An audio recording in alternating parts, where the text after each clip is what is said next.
ঘন কুয়াশায় ভরা পথ কিংবা একটু আলোকিত পথ এইভাবেই প্যাট্রিকের চলছিল।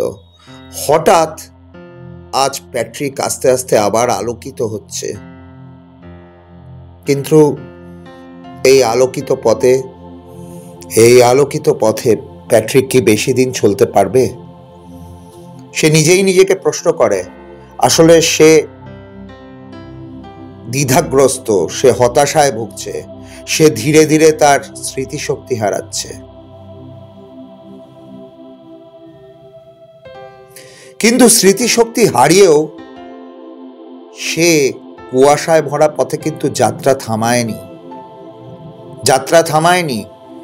সে কিন্তু মনে করার চেষ্টা করে তার আনন্দময় মুহূর্তগুলো, তার জীবনের, তার ছোটবেলার কথা, তার কৈশোরবেলা, তার বাবা মার একজন ভালো সন্তান, সে তার জীবনের আনন্দময় মুহূর্তগুলো। যখনও সে ক্রিমিনাল হয়ে যায়নি, তারপর ক্রিমিনাল হয়ে যাবার পর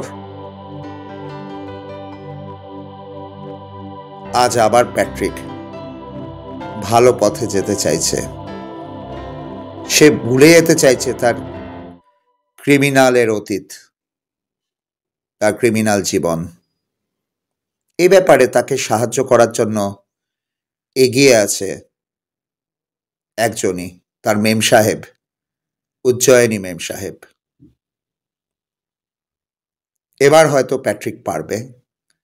এবার হয়তো প্যাট্রিক অন্ধকার পথ থেকেই একবারে আলোর জগতে প্রবেশ করতে পারবে।